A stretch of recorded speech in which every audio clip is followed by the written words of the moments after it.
প্রিয় দেশবাসী, উপস্থিত অতিথিবৃন্দ, বিশিষ্ট নেতৃবৃন্দ, জাতির বিবেক এবং রাষ্ট্রের চতুর্থ স্তম্ভ বা ফোর্থ পিলার প্রিন্ট এবং ইলেকট্রনিক মিডিয়ার সম্মানিত সাংবাদিক বন্ধুগণ, আসসালামু আলাইকুম। আজ আপনাদের সামনে আমি প্রিয় মাতৃভূমি বাংলাদেশের জনগণের পক্ষে একটি কঠিন রাজনৈতিক দায়িত্ব কাঁধে তুলে নেওয়ার অঙ্গীকার ঘোষণা করতে যাচ্ছি। বাংলাদেশের আর্থসামাজিক উন্নয়ন এবং কলুষিত রাজনৈতিক পরিস্থিতি উত্তরণের জন্য নতুন যুগের সূচনা হতে চলছে। বৈষম্য বিরোধী ছাত্র জনতার ঐক্যবদ্ধ সংগ্রামের মধ্য দিয়ে আমাদের ভাই বোন এবং সন্তানদের অপরিসীম আত্মত্যাগের মাধ্যমে ফ্যাসিবাদ থেকে আমরা আপাতদৃষ্টিতে মুক্ত হয়েছি। ৭১ সেই মহান স্বাধীনতা সংগ্রামে লাখো মানুষের আত্মদান, ২ লক্ষ মা বোনদের সম্ভ্রমহানির মাধ্যমে আমরা একটি স্বাধীন দেশ পেয়েছি, যার নাম বাংলাদেশ। ৭১ সালে স্বাধীনতার যে মূল মন্ত্র ছিল সাম্য, মানবিক মর্যাদা এবং সামাজিক সুবিচার প্রতিষ্ঠার অঙ্গীকার থাকলেও ৫৪ বছর পার হয়ে গেলেও এই যে মন্ত্রের উপর ভিত্তি করে আমাদের মুক্তিযুদ্ধ চলছিল সেটা এখনও বাস্তবায়িত হয়নি। ফলে বৈষম্যের করাল গ্রাস আমাদের দেশকে বারবার আক্রান্ত করছে এবং এর ফলশ্রুতিতে কিছুদিন পর পর জনগণ বুকে তাজা রক্ত দিয়ে গণ আন্দোলন গড়ে তুলছে। আমাদের সংগ্রামী ঐতিহ্যবাহী জাতিসত্তা বারবার প্রতারিত হয়েছে। এর কারণ হলো রাজনীতিতে গণতান্ত্রিক ধারা ব্যাহত হওয়া, রাজনৈতিক দলের অভ্যন্তরে গণতান্ত্রিকতার পরিবর্তে পরিবারতন্ত্র, গোষ্ঠীতন্ত্র প্রতিষ্ঠা পাওয়া, রাষ্ট্রের মালিকানা জনগণের কাছে না থাকা, ন্যায়ভিত্তিক রাষ্ট্র, বৈষম্যমুক্ত সাম্যের সমাজ কাঠামো করে না তুলে একটা কর্তৃত্ববাদী শাসন চাপিয়ে দেওয়া। এমত অবস্থায় সকল অগণতান্ত্রিক স্বেচ্ছাচারী কর্তৃত্ববাদী রাষ্ট্র ও রাজনৈতিক কাঠামো ভেঙে দিয়ে একটি অন্তর্ভুক্তমূলক বা ইনক্লুসিভ রাষ্ট্র ও রাজনৈতিক কাঠামো প্রবর্তনের নিমিত্তে আজকে আমরা জন আকাঙ্ক্ষা বাস্তবায়নে নতুন দিনের গণতান্ত্রিক বাংলাদেশ নির্মাণে আমাদের পার্টি বাংলাদেশ গণতান্ত্রিক শক্তি, আমি আবার বলছি বাংলাদেশ গণতান্ত্রিক শক্তি নামে রাজনৈতিক দলের ঘোষণা করছি। জনগণের স্বপ্ন এবং আকাঙ্ক্ষার উপর ভিত্তি করে আমাদের এই রাজনৈতিক দল আমাদের রাষ্ট্র এবং সকলের স্বপ্নের নাগরিকদের আকাঙ্ক্ষা এবং ন্যায় বিচার দ্বারা এই দল পরিচালিত হবে। সকলের জন্য একটি উজ্জ্বল এবং নিরাপদ ভবিষ্যৎ গড়ে তোলার জন্য আমরা প্রতিজ্ঞাবদ্ধ এবং একটি পরিচ্ছন্ন রাজনৈতিক আন্দোলন হিসেবে বাংলাদেশ গণতান্ত্রিক শক্তি জনগণের আশার স্থল এবং ভরসার স্থল হিসেবে প্রতিষ্ঠা লাভ করবে ইনশাআল্লাহ। আমাদের দলের লক্ষ্য এবং উদ্দেশ্য হচ্ছে বৈষম্যমুক্ত বাংলাদেশ গড়ার লক্ষ্যে কল্যাণ রাষ্ট্র প্রতিষ্ঠা করা, যেখানে ধর্ম, বর্ণ, পেশা, ভাষা, অঞ্চল, জাতি নির্বিশেষে বাংলাদেশের প্রতিটি মানুষের মাঝে একতা ও সংহতি সৃষ্টির মাধ্যমে উন্নত জাতি গঠনের কর্মসূচি বাস্তবায়ন করে গণমানুষের মৌলিক চাহিদা ও নাগরিক অধিকার নিশ্চিত করা। আমাদের দলের মূলনীতি হলো কল্যাণ রাষ্ট্র প্রতিষ্ঠা, জাতীয় ঐক্য, ন্যায় বিচার এবং দেশপ্রেম। আমাদের প্রথম লক্ষ্য বাংলাদেশকে একটি সত্যিকারের কল্যাণ রাষ্ট্র হিসেবে প্রতিষ্ঠা করা, যেখানে সকল নাগরিক সামাজিক এবং অর্থনৈতিক নিরাপত্তার নিশ্চয়তা থাকবে। কেবল আশা আকাঙ্ক্ষার স্লোগান নয়, থাকবে আমাদের দৃঢ় অঙ্গীকার।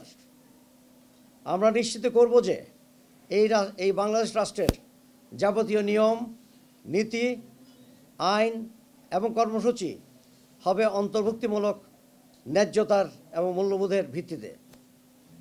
আমরা এখানে কিছু সুবিধাভোগী বা গোষ্ঠী স্বার্থ রক্ষা বা ভবিষ্যৎ বাস্তবায়ন নিশ্চিত করতে আসিনি। আমরা চাই গণতান্ত্রিক ধারায় জনগণের ক্ষমতায়ন এর মাধ্যমে জাতি, ধর্ম, বর্ণ, ভাষা, অঞ্চল, পেশা নির্বিশেষে যাবতীয় বৈষম্যমুক্ত একটি ইনক্লুসিভ বাংলাদেশ নির্মাণ করতে। অর্থনৈতিক মুক্তি এবং দুর্নীতির বিরুদ্ধে আমাদের অবস্থান। অর্থনৈতিক মুক্তি এবং প্রকৃত স্বাধীনতার ভিত্তি আমাদের এই দল কর্মসংস্থান সৃষ্টির মাধ্যমে শিল্পের প্রসার ঘটাবে এবং শ্রমিকদের ন্যায্য মজুরি যেটা হওয়া উচিত সেটা আমরা নিশ্চিত করব ইনশাআল্লাহ। অর্থনীতিকে পুনরুজ্জীবিত করার উপর জোর দেব। আমরা এমন নীতি গ্রহণ করব যা আমাদের তরুণদের মেধা বিকাশ, উদ্ভাবনী শক্তির উন্মেষ, উদ্যোক্তা সৃষ্টির পরিবেশ, ক্ষুদ্র ও মাঝারি উদ্যোক্তাগুলিকে সহায়তা এবং প্রণোদনা প্রদান করবে। আমরা দুর্নীতির অভিশাপের বিরুদ্ধেও দৃঢ়ভাবে আমাদের অঙ্গীকার ঘোষণা করছি। রাষ্ট্র পরিচালনার ক্ষেত্রে সকল ক্ষেত্রে আমরা দুর্নীতি নির্মূল করা কেবল একটা অঙ্গীকার নয় বা অগ্রাধিকার নয়, এটা আমাদের একটা দৃঢ়ভাবে আমরা প্রতিজ্ঞাবদ্ধ যে দেশ থেকে আমরা দুর্নীতিকে হটাবো। এবং এই দুর্নীতি হটালে দেখা যাচ্ছে যে আজকে আমাদের দেশে যে মূল্যস্ফীতি হচ্ছে, যেভাবে টাকা পাচার হয়ে যাচ্ছে, এগুলো যদি আমরা রোধ করতে পারি, আমরা যদি ঘুষ গ্রহণ বন্ধ করতে পারি, তাহলে দেখা যাচ্ছে আমাদের ইলেকট্রিসিটির দাম আপনার মাসিক যে আপনার চার্জ আসে সেটাতে আপনার 50% নেমে আসবে। আমরা যে জ্বালানি তেল ক্রয় করছি সেটার দাম সহনীয় পর্যায়ে চলে আসবে।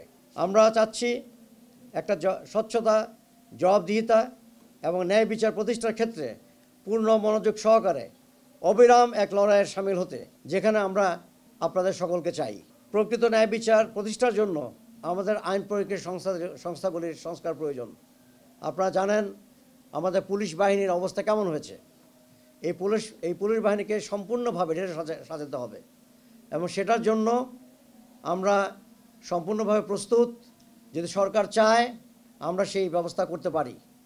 সরকারে অনেক জ্ঞানী ব্যক্তিজন আছেন, তারা ইচ্ছা করলে পুলিশকে কীভাবে সংস্কার করতে হবে সেটা যদি আমাদেরকে দায়িত্ব দিতে চান বা ওনারা নিজেরাও করতে চান, আমরা পরামর্শ দেব।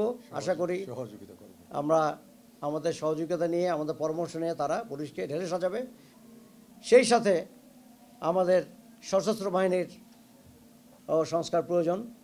সেটা কারণ আপনারা বিভিন্ন মাধ্যমে দেখেছেন, সেটার কিছুটা সংস্কার প্রয়োজন আছে। সেই সাথে বাংলাদেশ রাইফেলস, আনসার্স এবং ভিলেজ ডিফেন্স পার্টি সংস্কারের মাধ্যমে আমরা দেশকে এমন একটা পর্যায়ে নিতে চাই যাতে করে আমরা আত্মনির্ভরশীল এবং বহিঃশত্রু থেকে আত্মনির্ভরশীল হব এবং বহিঃশত্রু থেকে নিজের দেশকে আমরা রক্ষা করতে সক্ষম হব। শিক্ষা এবং কর্মসংস্থান সম্পর্কে আমাদের অবস্থান হলো, আমরা এই কথাটাকে ভুলতেই বসেছি যে শিক্ষা হলো জাতির মেরুদণ্ড। গত ফ্যাসিস্ট সরকার শিক্ষা ব্যবস্থাকে সম্পূর্ণ ধ্বংস করে গেছে বাইরের প্রেসক্রিপশন নিয়ে। কারণ একটা জাতিকে ধ্বংস করতে গেলে বেশি কিছু লাগে না, দুটা জিনিস: শিক্ষা ব্যবস্থাকে ধ্বংস করে দেন এবং ডিসিপ্লিন ফোর্স এবং প্রশাসনকে আপনি ধ্বংস করে অকার্যকর করে দেন। তাহলে এই দেশকে অন্য কেউ এসে ধ্বংস করতে হবে না, নিজে নিজে ধ্বংসের দিকে এগিয়ে যাবে। আমরা শিক্ষাক্ষেত্রে সাহসী সংস্কার বাস্তবায়ন করব যাতে ভবিষ্যতের জন্য আমাদের যুব সমাজকে প্রস্তুত করা যায়। সমালোচনামূলক চিন্তাভাবনা, উদ্ভাবন এবং নেতৃত্বের গুণাবলী সহকারে তাদেরকে তৈরি করা। তাছাড়াও আমাদের শিক্ষিত বেকার যেন বসে না থাকে, সেজন্য আমরা নতুন নতুন উদ্যোক্তা তৈরি করার ব্যবস্থা করে দেব। আমরা চাই না যে প্রত্যেকেই চাকরিতে ঢুকুক, তারা ব্যবসা করুক বা নিজেরা উদ্যোক্তা হোক, যাতে তারা নিজেরা স্বাবলম্বী হতে পারে এবং অন্যকে কর্মসংস্থান সুযোগ করে দিতে পারে। আমরা সেই ব্যবস্থা করব ইনশাআল্লাহ। প্রশাসনিক পুনর্গঠন এবং মুদ্রাস্ফীতি নিয়ন্ত্রণ। আমরা এমন একটি সরকার কল্পনা করছি বা যেটা আমরা স্বপ্ন দেখছি এখন, যা সততা এবং ন্যায়ভিত্তিক রাষ্ট্র এবং বৈষম্যহীন সমাজ নিশ্চিত করবে। জবাবদিহিতার হবে স্বচ্ছ, সরাসরি রাষ্ট্রের মালিক জনগণের সাথে কাজ করে জনগণের সেবা করব। আমাদের এটা আমরা হয়তো জানি না যে এই দেশের মালিক হচ্ছে জনগণ। যারা এই দেশের অর্গান হিসেবে কাজ করছে তাদের প্রত্যেকেরই দায়িত্ব হলো তাদের মালিককে সেবা করা। কিন্তু জিনিসটা হয়ে যাচ্ছে বাংলাদেশের ক্ষেত্রে উল্টো। স্বাস্থ্য, জ্বালানি এবং খাদ্য নিরাপত্তা সম্পর্কে আমরা বলতে চাই, স্বাস্থ্য নিরাপত্তা আমাদের একটা মৌলিক অধিকার। এই কোভিডের সময় আমরা একটা লেসন পেয়েছি বা একটা লেসন ড্র করতে পেরেছি। আমরা বুঝতে পেরেছি যে আমাদের হসপিটালের কত অভাব, আমাদের আইসিইউর কত অভাব। বিনা চিকিৎসায় আমাদের অগণিত মানুষ, অগণিত জনগণ বিনা চিকিৎসায় মারা গেছে। আপনার হয়তো অনেকের এখানে অনেকেই আছেন যাদের ফ্যামিলিতে কেউ না কেউ চলে গেছে। আমরা যে প্ল্যানিং কমিশন, বাংলাদেশে যে প্ল্যানিং কমিশন নামে একটা কমিশন আছে, যাদের কাজ হলো যে রাষ্ট্রের কী কী প্রয়োজন সেগুলো তারা গবেষণা করে বের করা এবং সেই অনুযায়ী প্রস্তাব উপস্থাপন করা, এবং সেই অনুযায়ী পরবর্তী 5 বছর কী হবে, 10 বছর কী হবে, 15 বছর কী হবে, আমরা এটা ঘোষণা করব। এবং আমরা এমনভাবে পরিকল্পনা কমিশনকে তৈরি করব এবং বাজেট সেভাবে প্রণয়ন করা হবে যাতে করে এই কাজগুলো সম্পন্ন হয় এবং মানুষ বা জনগণ যেন সেই সমস্ত প্রতিষ্ঠান থেকে তাদের যেটা পাওয়ার কথা, যে সেবা পাওয়ার কথা বা যে শিক্ষা প্রতিষ্ঠান তৈরি করলে শিক্ষা পাওয়ার কথা, এগুলির থেকে যেন বঞ্চিত না হয়, সেটা আমরা নিশ্চিত করব ইনশাআল্লাহ। আমাদের আরেকটা জিনিস হচ্ছে যে জ্বালানি এবং খাদ্য নিরাপত্তা।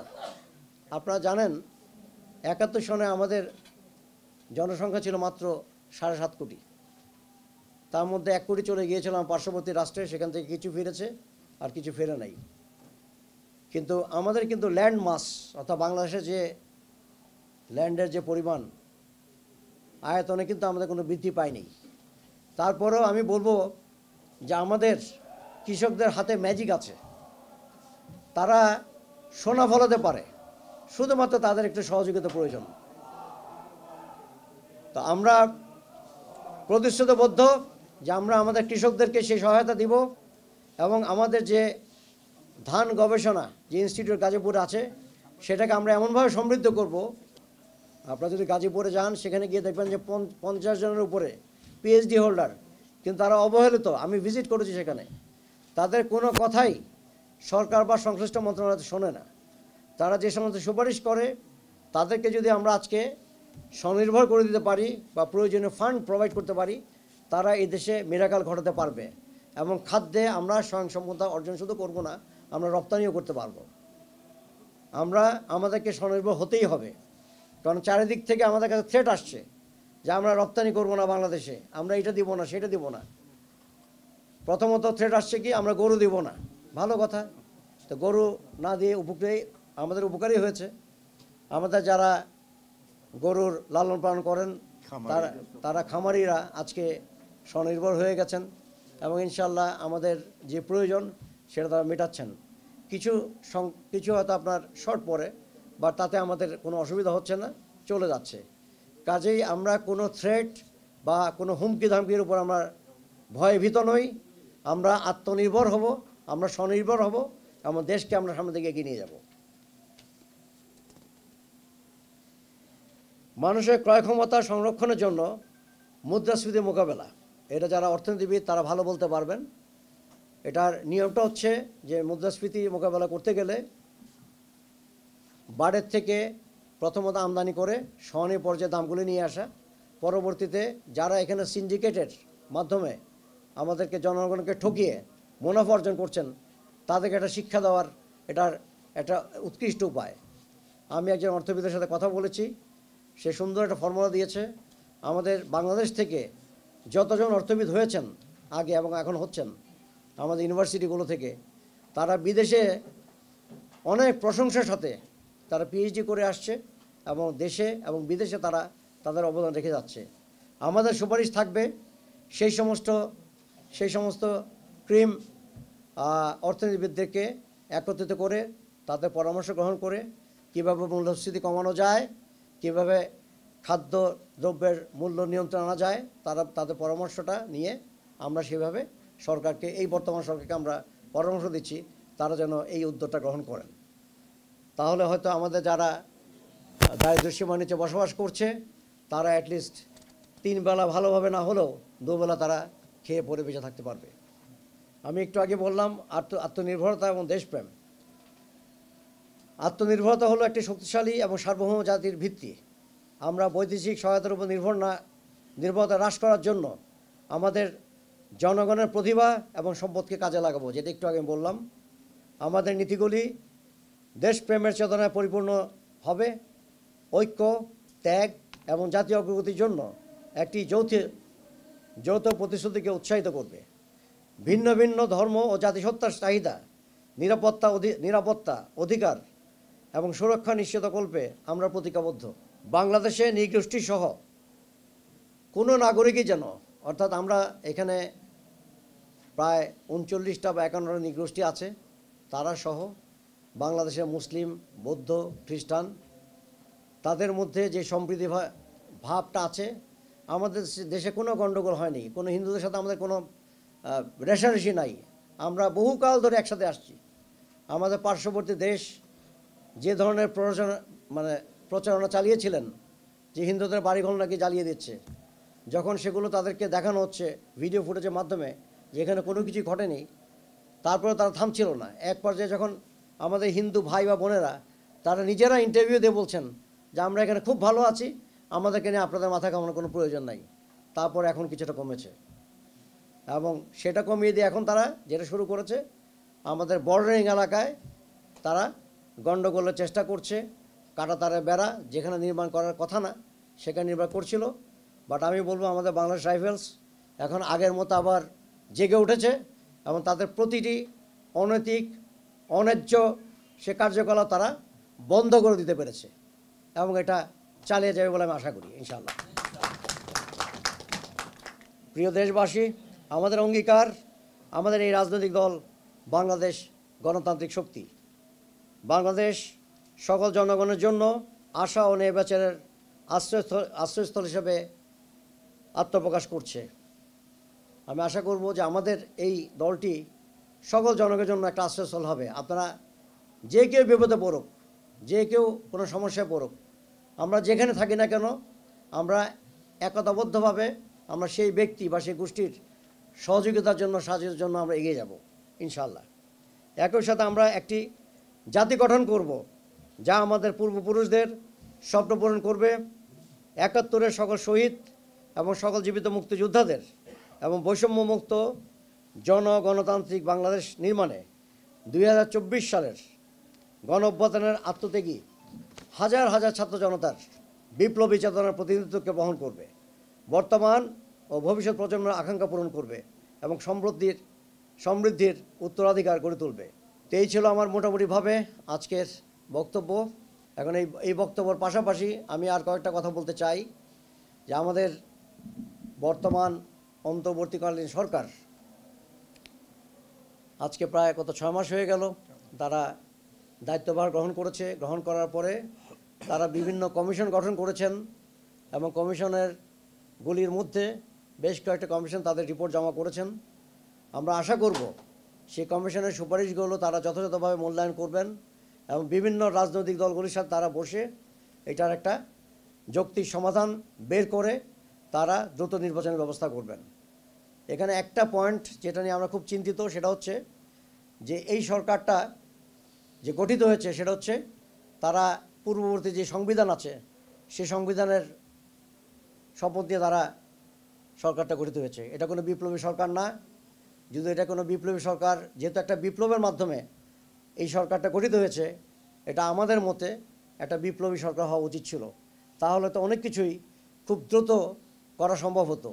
এখনও আপনারা দেখছেন প্রশাসনের কেন্দ্রবিন্দু এই সেক্রেটারিয়েটে এখনও সেই আগে সচিব রয়ে গেছে যারা ফ্যাসিস্ট সরকার কর্তৃক নিয়োগপ্রাপ্ত। ডিসি, এসপি সে আগের মতো রয়ে গেছে। তাদের বিরুদ্ধে এখন পর্যন্ত কোনো ধরনের বিচার বা তাদেরকে সাসপেন্ড বা এই ধরনের কোনো কিছু আমরা, অর্থাৎ ট্যাঞ্জিবল কোনো কিছু, অর্থাৎ দৃশ্যমান কোনো কিছু আমরা দেখতে পাইনি। আমরা আশা করব বর্তমান সরকার এই উদ্যোগ দেরিতে হলেও এখন গ্রহণ করা উচিত এবং সকলের মতামতের ভিত্তিতে, যেহেতু আমাদের এখানে দেশে একটি বড় দল আছে, সেই সাথে অন্যান্য ছোট ছোট দল আছে, সবার সাথে আলোচনার ভিত্তিতে, ঐক্যমত্যের ভিত্তিতে, অর্থাৎ জাতীয় ঐক্যর মাধ্যমে একটা সিদ্ধান্ত নেওয়া, যাতে করে ভবিষ্যতে কোনো ক্রমে এই দেশে কোনো ফ্যাসিস্ট আর জন্ম নিতে না পারে। আপনারা দেখেছেন যে আমাদের সংবিধানকে কিভাবে তারা কাটাছিড়া করেছে। তারা ক্ষমতায় থাকার জন্য যা যা প্রয়োজন তাই করেছে। সশস্ত্র বাহিনীর মতো একটা ডিসিপ্লিন ফোর্সকে তারা নষ্ট করে ফেলেছে। আমার বলতে লজ্জা লাগে, আমি যে বাহিনী থেকে রিটায়ারমেন্টে এসেছিলাম, সেই বাহিনীকে যেভাবে রেখে আসছিলাম, এই সরকার সেটা তাদেরকে কলুষিত করে ফেলেছে। কাজে প্রত্যেক জায়গায় সংস্কার প্রয়োজন। আমি সেটা সদস্য হিসেবে বলছি। সে জায়গায় আমাদের যদি কোনো সহযোগিতা লাগে, কোনো সাহায্য লাগে, কোনো পরামর্শ লাগে, সেটা আমরা করতে প্রস্তুত। এবং আমরা এখনও শারীরিকভাবে ফিট এবং যথেষ্ট অভিজ্ঞতা আমাদের আছে। দেশে বিদেশে আমরা পড়াশোনা করেছি। আমরা আশা করব যে সকলের সহযোগিতায় বর্তমান সরকার তাদের যে সমস্ত জায়গায় ওনারা হোঁচট খাচ্ছেন বা সিদ্ধান্ত নিতে কিছুটা সময়ক্ষেপণ করছেন, ঠিক আমি বলবো না, হয়তো সিদ্ধান্ত নেবেন কি নেবেন না, একটা ইনডিসিশনে ভুগছেন, সে সমস্ত ক্ষেত্রে আমি মনে করি এক্সপার্টদেরকে ডেকে তাদের সাথে পরামর্শ করে তারা সিদ্ধান্ত নেবে। তো আমার বক্তব্য এখানে শেষ করছি। আপনারা সবাই ভালো থাকবেন। বাংলাদেশ জিন্দাবাদ, বাংলাদেশ গণতান্ত্রিক পার্টি জিন্দাবাদ।